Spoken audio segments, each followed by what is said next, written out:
No dia de hoje, o mercado me passa algumas preocupações com essa correção pequena para Bitcoin, mas grande para as altcoins. A gente tem algumas altcoins, como por exemplo Solana, Ethereum, Polkadot, que eu começo a ficar um pouco cauteloso e preocupado com essa correção de hoje. Essa correção de hoje pode desencadear uma correção ainda maior. E tem alguns pontos que a gente precisa ficar de olho. Vou passar esses pontos aqui para vocês, principalmente para você que utiliza essas possibilidades de correção como oportunidade. Tá bom? Vou passar aqui para você, vou mostrar alguns pontos e eu quero passar aqui para você algumas preocupações que eu fico agora para curtíssimo prazo, para o decorrer dessa semana, para o decorrer da próxima semana aí. Isso para uma movimentação com uma volatilidade um pouco maior para baixo, uma pequena correção aí, tá? Uma pequena correção para Bitcoin, mais significativa para altcoin. 16, 15% em Ethereum e em algumas outras altcoins aí que pode acontecer e vou mostrar isso daqui para você no vídeo de hoje, tá? Se o vídeo fizer sentido, deixa o like, tá? Isso vai ajudar demais o canal e deixa também o comentário. Tô gostando de ver os comentários de vocês, estou respondendo todo mundo, tá? Então deixa o comentário. Luiz, faz total sentido o que você trouxe. Ah, não faz sentido? Você não gostou da análise? Precisa melhorar tal coisa? Deixa também nos comentários. Ah, Luiz, não fez muito sentido isso daqui, eu acredito que... Aí você deixa o que você acredita nos comentários também, tá? Gosto de ouvir a opinião de vocês e assim a gente discute e vê diversas opiniões sem ficar enviesado. Tá bom? Mesmo acreditando que existe a possibilidade de mais uma pernada de alta no mercado, eu não gosto de ficar enviesado e eu observo também as probabilidades inversas. E hoje quero mostrar essas probabilidades aqui para vocês. Começando por Bitcoin. Sempre vamos começar por Bitcoin e o que está acontecendo hoje no Bitcoin.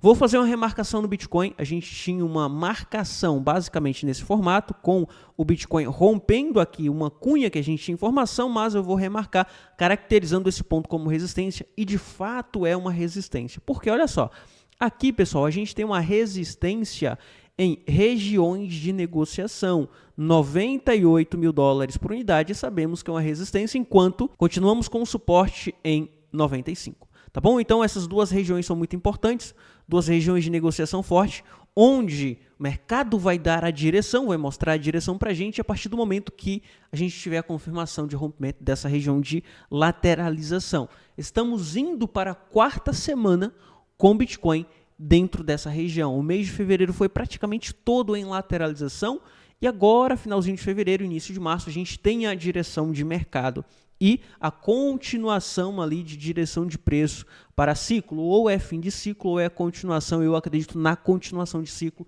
e mais uma pernada para Bitcoin. Mas a gente não vai falar uma crença como se fosse uma verdade absoluta, tá bom? Isso daqui é baseado em probabilidade e estatística e o que eu acredito, o que eu acompanho para mercado, tá? Vindo aqui para Bitcoin, olha só, essa formação é muito importante, por quê? Geralmente, a gente, em formação de cunha, vê o preço lateralizando e forçando os pontos superiores da cunha para uma tentativa de rompimento para cima. Geralmente, esses padrões que apontam para baixo rompem para cima. Mas veja que em gráficos menores, a principal região a ser forçada aqui é o suporte. Não estou gostando de ver essa força, toda essa tentativa de rompimento. Olha só quantas vezes. 1, 2, 3, 4, 5, 6, 7, 8, 9, 10, 11. Hoje é o 12º dia tentando romper esse suporte para levar o preço lá embaixo em 91 mais uma vez. Não estou gostando de ver isso daqui. Porém, enquanto estiver aqui dentro, a gente não pode dizer que o preço vai para 91, ele precisa sair. Porque enquanto estiver aqui dentro, ele também pode forçar aqui, ó, até ele romper lá em cima, tá? Rompendo aqui em cima, no qual eu acredito que existe uma maior probabilidade. Luiz, o que você acredita mais? Rompimento para baixo com a queda para 91 ou rompimento para cima chegando a 106? Eu, Luiz, acredito mais que a gente vai ter esse rompimento para cima com a continuação de ciclo. Por quê? Estamos dentro de uma lateralização, essa lateralização pode ser para mais uma pernada. Então, o que eu, Luiz, acredito é que a gente vai ter esse rompimento para cima, com o Bitcoin chegando a 106 agora, com o rompimento lá na frente desse 106, daí Bitcoin 120, 130, 150 e assim continuação de ciclo para Bitcoin. Mas não é porque eu acredito nisso que a gente vai baixar a guarda. A gente está falando de probabilidade, porque se ele perder isso daqui, ó,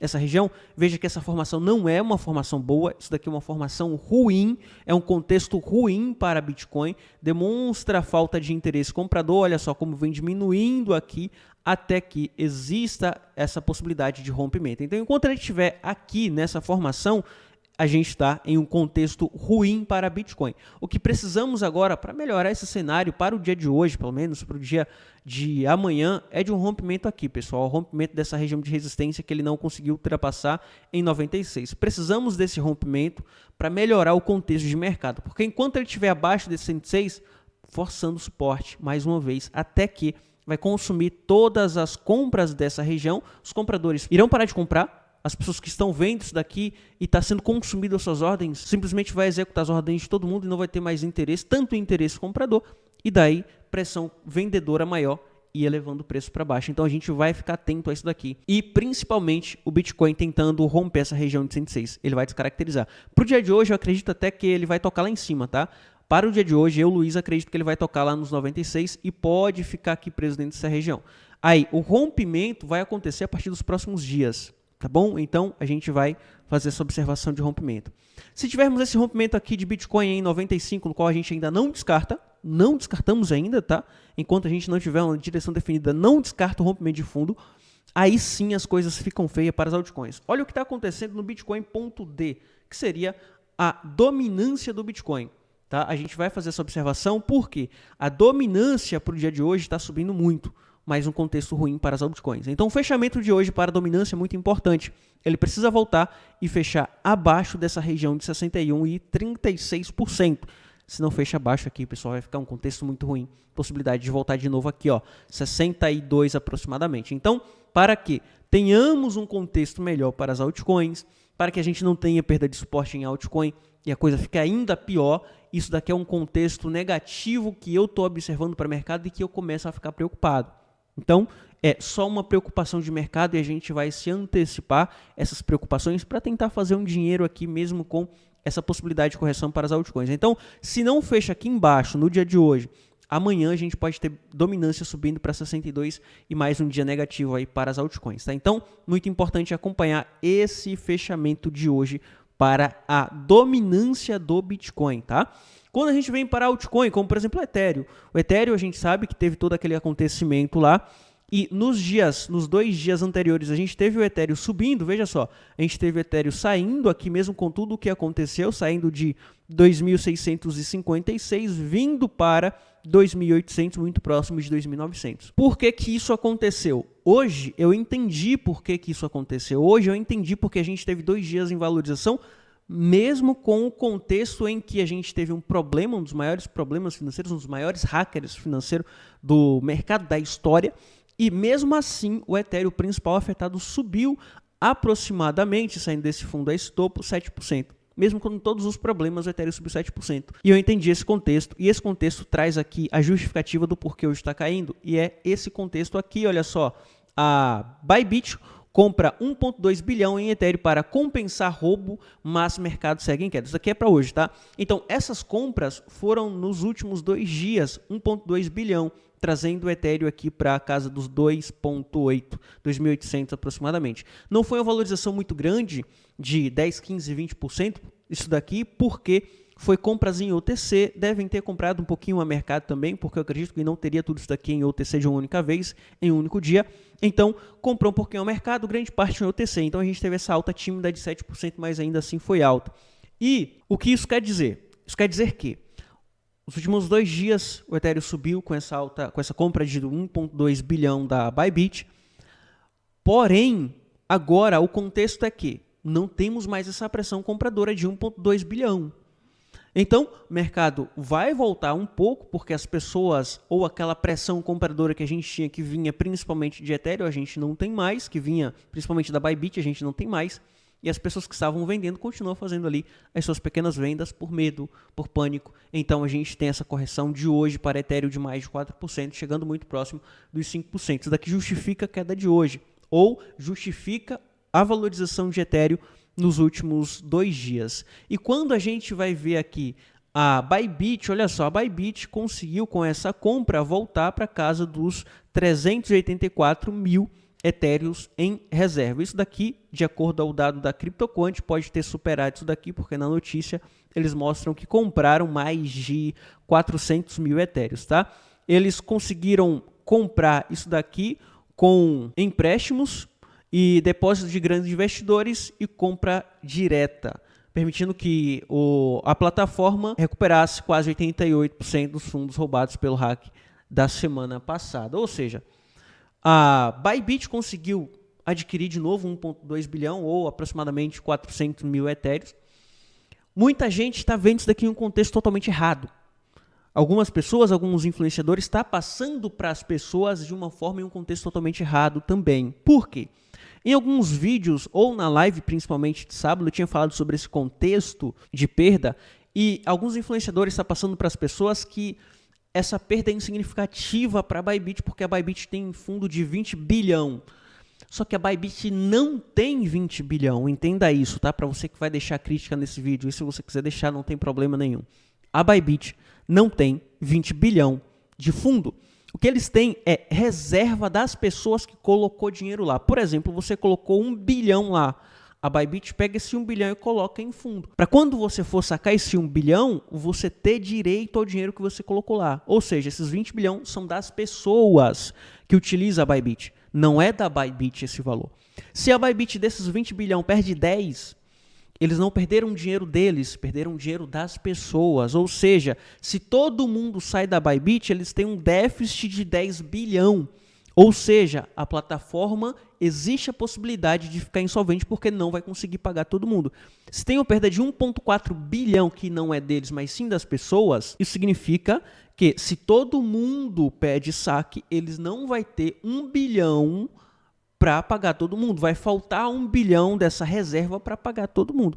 Então eles precisam buscar meios para capitalizar, comprar esses Ethereum de novo e colocar no lugar, porque não é deles. Aí entra a notícia aqui, para você que não está vendo dessa forma, como que eles conseguiram esse dinheiro? Empréstimos, depósito de grandes investidores. Não é deles, eles não têm. Se eles tivessem 1,4 bilhão, eles simplesmente tirariam do caixa deles e colocariam no lugar.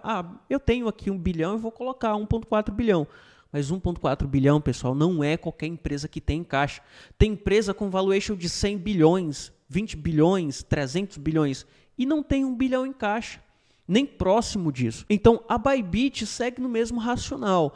E se eles pegaram um empréstimo para reaver isso daqui e depósito de grandes investidores, significa e prova que, de fato, eles não têm 1 bilhão em caixa deles. E isso é normal para qualquer empresa, então não é que seja um ponto negativo, é normal para qualquer empresa. Tá bom? É mais para aquelas pessoas que acreditam e estão anunciando e outras pessoas acreditando que a Bybit tem 20 bilhões. A Bybit tem 20 bilhões, então eles colocam lá, não é nada para eles. Não é isso, tá? Você está vendo de uma forma totalmente errada e um contexto totalmente errado também, tá bom? Por isso, sobre a fala da Bybit lá na live de sábado. Entendido até aqui? Não muda nada para o mercado, não muda nada para o nosso contexto, é só uma forma de mostrar para você que a Bybit não tem 20 bilhões, para você que está falando aí merda no chat, falando que a Bybit tem 20 bilhão e 1,4 não é nada para eles, tá bom?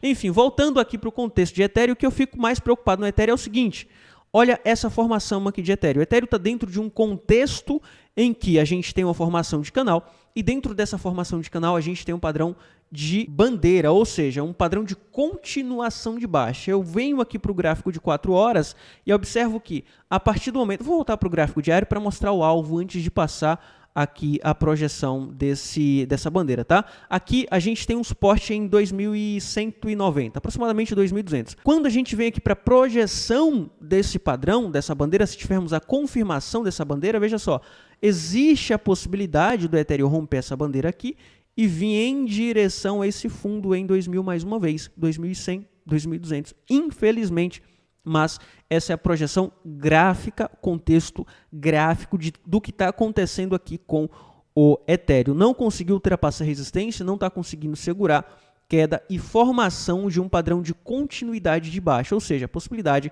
de correção aí para o Ethereum, que pode chegar a aproximadamente 16, 17 ou até mesmo segurar aqui, 15%, tá bom? Então, se tivermos essa confirmação, possibilidade de correção e Ethereum vir resetar esse pavio que ficou para trás, essa sombra desse pavio. Geralmente isso acontece, tá, pessoal? Isso daqui em mercado financeiro como um todo, quando a gente vai ver em contexto gráfico, geralmente quando a gente tem essa queda e fica esse pavio para trás, ele volta para resetar e buscar toda a liquidez que ficou para trás aqui. Se acontecer, vai ser um contexto de médio prazo normal, porque continua dentro desse padrão, ruim para curto prazo para quem não está sabendo aproveitar a oportunidade, mas aqui dentro do padrão ainda continua existindo a possibilidade de rompimento e voltar para 4 mil dólares por unidade, mas curto prazo, a gente observa aqui que no curto prazo existe essa possibilidade de correção, de pequena correção aí para Ethereum. Pequena correção porque a gente já viu o Ethereum caindo 30%, 25% no dia, tá bom? 15, 16 vai estar dentro aí do que já aconteceu, a gente só precisa se preparar para isso. Então, aqui é um contexto de preparação. Como você vai se preparar? Luiz, estou posicionado, tenho Ethereum em carteira e agora o que eu faço? Fica de olho aqui, ó, confirmou isso daqui, manda um pouquinho, 2, 3, 5% para futuros, pega lá um shortzinho em futuros, tá? Pouco, seguindo gestão de risco, coloca um stop bem pequeno, fica favorável, tá? Stopzinho você pode colocar aqui, ó, 3, 4%, não precisa colocar muito, porque se volta aqui para dentro, não adianta, não precisa você continuar na operação, porque ele pode agulhar lá em 2.800 de novo. Então, stop pequeno, 3%, take lá embaixo, 15%. Então, contexto de mercado totalmente favorável para um short, para que a gente consiga monetizar essa queda se acontecer. Então, tô te preparando para fazer um dinheiro mesmo que caia, você vai conseguir fazer um dinheiro, vai pegar esse dinheiro e vai colocar comprar mais Ethereum. Ou coloca lá em um position trade, por exemplo, e seguir uma operação de longo prazo para tentar buscar os 4 mil dólares por unidade. Ou seja, vindo aqui para esse fundo, a gente está falando que o nosso alvo em 4 mil dólares por unidade aumenta para 81%. Sai de aproximadamente 50% para 80%. Ou seja, a gente monetiza a queda se acontecer, pega aqui, compra, faz um position e surfa 80% mais uma vez, tá bom? Porque o Polkadot também tem um contexto bem parecido com o Ethereum. Olha só, Polkadot conseguiu ultrapassar aqui essa região, essa formação de cunha, não conseguiu romper a região de resistência, como eu sempre passo para você, sempre espere confirmação no rompimento de topo anterior mais alto e veja o que está acontecendo. Também uma bandeirinha, assim como lá no Ethereum, e tentando forçar para romper. Se rompe, pessoal, ele vai resetar também, assim como o Ethereum, essa região de 3,90, caindo aí aproximadamente cerca de 16 a 15%, assim como Ethereum. Solana, mesma coisa, só que para Solana, veja só, fiz uma remarcação aqui para Solana e eu observo que o Solana tem uma região de suporte aqui, ó, 156 a 158. No gráfico diário a gente consegue ver melhor esse contexto e dentro desse contexto, um alvo para a Solana está aqui em 119 a 120. Se acontecer lá no Ethereum, se acontece aquela perda de suporte no Bitcoin, no Polkadot, Solana não vai ficar subindo. Solana não vai subir. Todas as altcoins caem junto. Então o alvo para a Solana está aqui, ó, aproximadamente 120 dólares por unidade, caindo aí aproximadamente 20% para a Solana. Então, atenção e cuidado aí para quem está fazendo operação em long, está pegando operação comprado e atenção para você que quer monetizar aí a possibilidade de queda de mercado, isso para as altcoins. Por que vim para as altcoins? Porque a dominância do Bitcoin está subindo, tá bom? Enfim, é isso. Era isso que eu queria trazer aqui para você, tá? Tinha bem mais coisa, porém o vídeo está chegando aos 20 minutos. Amanhã trago mais informação, trago um contexto aí para a gente finalizar essa análise de hoje do que está acontecendo com o Bitcoin e também mais altcoin para a gente contextualizar e analisar e ver como oportunidade, tá bom? Quer estar lá no grupo VIP, quer estar aprendendo comigo, quer fazer análise assim, quer aproveitar essas oportunidades, se está caindo ou se está subindo, link na descrição para o meu treinamento, tá? Olha só, no meu treinamento Position Pro eu vou juntar, eu tenho 2 cursos, curso de médio prazo, operação mais longa, curso de curto prazo, operação ali para você pegar essas operações pequenas. Eu vou juntar esses 2 treinamentos, Position Pro, do gráfico ao lucro, e vou fazer um só em uma promoção bem interessante. Vou deixar aqui na descrição, tá? Luiz, adquirir só o Position Pro, você também vai ganhar o do gráfico ao lucro. Eu vou estar juntando esses treinamentos. Luiz, eu estou ali no treinamento do gráfico ao lucro. Eu vou juntar também, você vai ganhar o Position Pro e você vai ter 2 treinamentos em um só.